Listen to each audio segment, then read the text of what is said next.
Pero sí salió. Por lo que ha hecho el tío.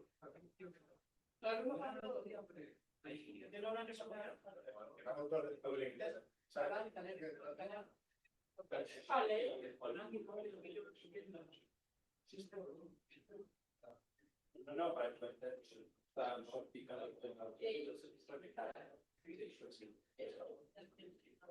la derecha al final, cuando se hacen las sectoriales, a la derecha.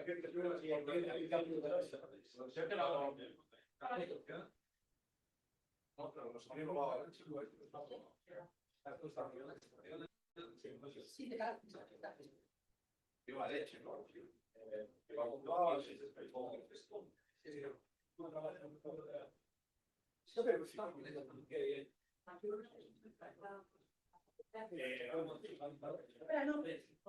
vaya a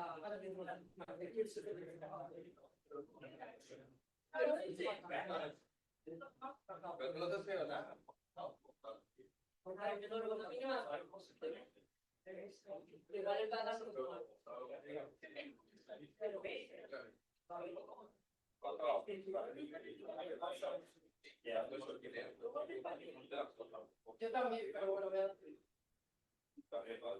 Tengo arriba los datos.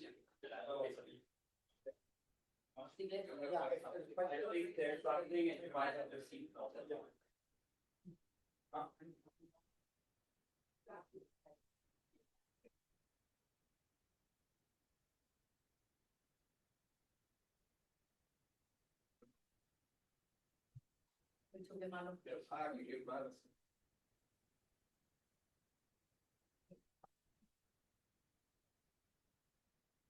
Es que can do it.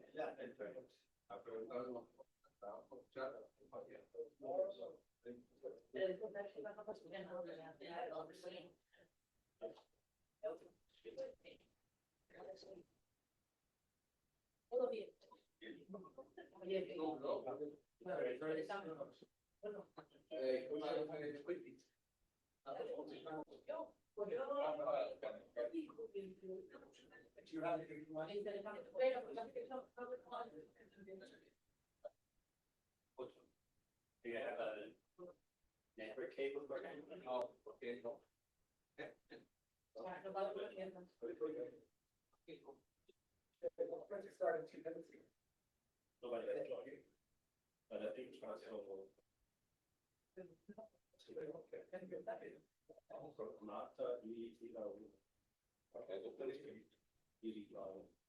Oh, Marca is from Europe.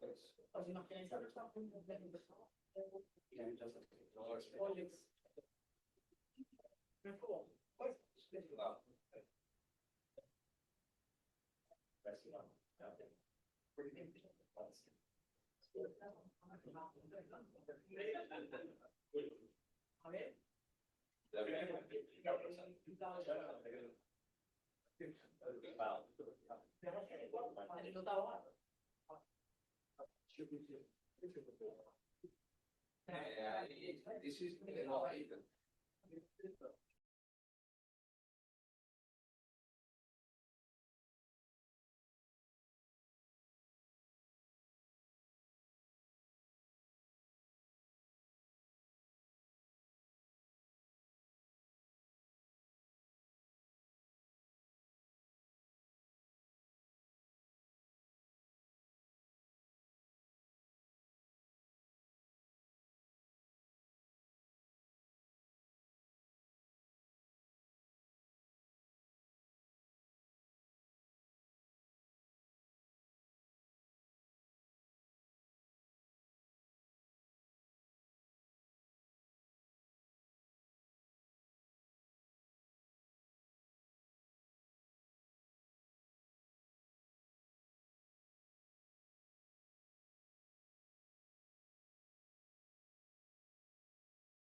Good morning to everyone, and thank you for joining this press conference. Today, we are launching a landmark new report on how European health systems are falling short when it comes to protecting women and girls from violence. WHO is very proud to be in Madrid to jointly launch this report with the Spanish Ministry of Health. Some of this press conference will be in Spanish. For those of you online, you should only hear the English channel. We will first hear from the Spanish Minister of Health, Ms. Mónica García, followed by the WHO Regional Director for Europe, Dr. Hans Kluge. After that, we will open for questions. If you are joining online, you can only type questions, and I can ask them on your behalf. So, without further ado, I now give the floor to Ms. García, Spanish Minister of Health. Thank you. Muchas gracias. Thank you, everyone. First of all, I wanted to thank Hans Gruger. Thank you so much. And of course, the WHO Europe for being here today and for focusing on one of the greatest emergencies in public health that we're suffering, which is male violence against women. And this comes in a symbolic year because it is the 30th anniversary of the Beijing Action Platform back then in 1995, where the world recognized the violence against women as violence and infringement of human rights and a priority in public health. 3 decades later, in this Madrid forum, we have made progress, but not as much as women would need. And it is now when we need to accelerate. The report we present today is very clear. Almost 29% of women in Europe have suffered physical or sexual violence from their partner sometime in their lives, and more than 9% sexual violence by third parties. These are figures that don't admit any complacency. And the violence is structural, and it affects social, mental, and physical health of many women. For Spain, it is very significant that the WHO appoints us as one of the 12 European countries with the soundest framework for the health system to respond to this violence against women. It is an acknowledgement that we share with our public healthcare system, because behind it there are many professionals working and a lot of commitment from part of the country. 3 developments that we feel particularly proud of. First of all, primary care. Our plan of community and primary care includes, for the first time, early detection of gender violence with a standardized instrument throughout the country. This means that any woman in any healthcare center can find the same answer and that empathy and security that they need. Number 2, training. We are deploying specific training for health professionals, doctors, nurses, pediatricians, social workers, because we know that the number 1 health response is the one that makes a difference. And thirdly, mental health. Our action plan 2025-27 recognizes the victims of violence, gender violence, as a priority group and reinforces the capacity of the system to detect, accompany, and treat the psychological sequels of violence. We've also strengthened our protocols vis-a-vis violence against the teenagers and children, because we know that if we don't do anything on time, this can become worse in the future. So we accompany, we protect, and we repair the damage done. As we said in the meeting, one of the mottos that we have in health is, first of all, not to hurt, not to harm. And we are willing to share our experience, to learn from the experience of other countries. And we consider that no one can face on their own this challenge. Today, we begin joint work that tomorrow will have a key point, which is the signing of the Madrid Declaration, a political commitment that strengthens cooperation between countries to improve prevention, detection, and the response vis-a-vis male violence throughout Europe. Now, there are now speeches that we hear that challenge the existence of this violence. Denying male-induced violence is another form of violence. Denying sexist violence is something that puts women's lives at risk. The same thing happens when sexual and reproductive rights of women are questioned. Protecting the health of women means that they can decide on their own body and their own lives. It means the right to abortion that must be protected in public health without any hurdles or stigma. The Spanish government will be facing any attempt to go back. We will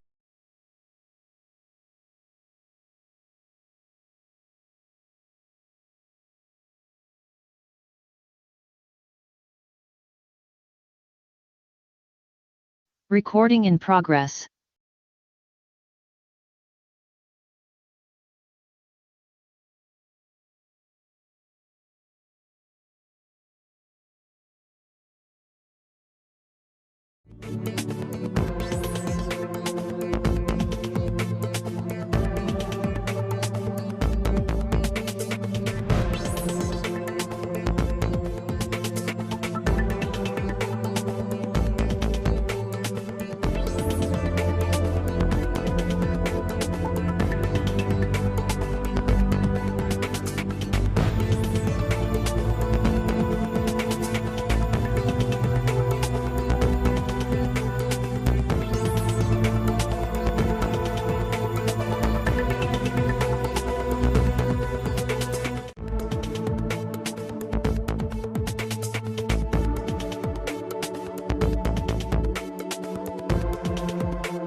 Safe abortion services.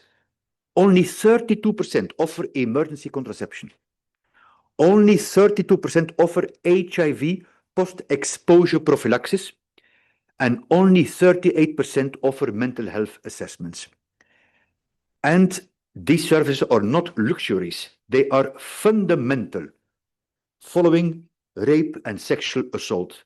Their absence is a clear failure of political will and leadership. Worse still, nearly 1/3 of countries still require healthcare workers to report domestic or intimate partner violence to the police against the wishes of an adult survivor. And WHO advises strongly against this practice. It breaches confidentiality, violates survivor autonomy, and actively deters women and girls from seeking the help they so desperately need. But we also see glimmers of hope. 75% of countries have policies for training health professionals, and 2/3 offer basic, compassionate, non-judgmental first-line support. But this progress then is undermined by a critical lack of clinical resources and the political courage to mandate the full package. We know that survivors will use health services for conditions related to violence, even if they do not disclose that to health providers. That's why it's so important for health workers across all levels of the systems to learn about different forms of violence, their health impacts, and how to respond in a non-judgmental way. Simply hearing, "I believe you, and I am here to help," from a trusted health worker can go a long way in the healing process.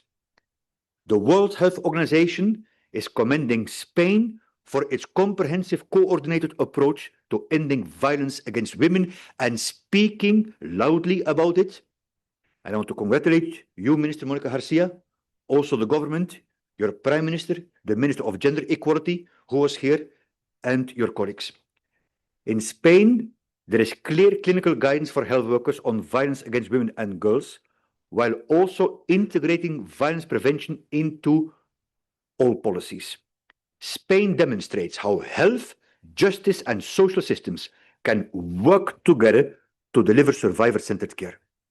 So my message to our member states is this: let's move beyond lip service. 3 immediate actions.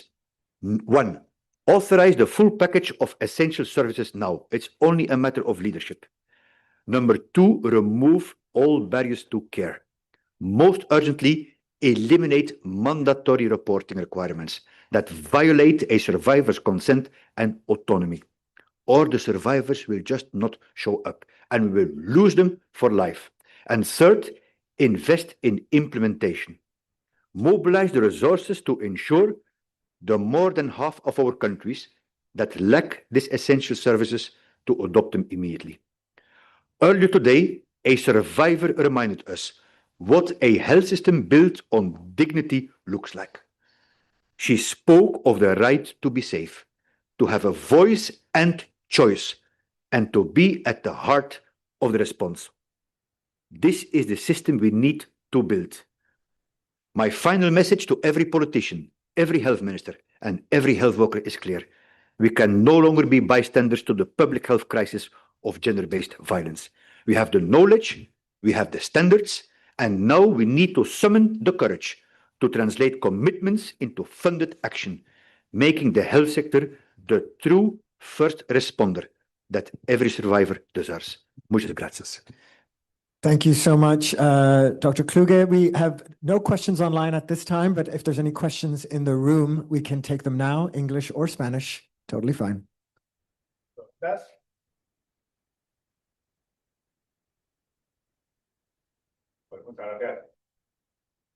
Todo claro. Everything is clear.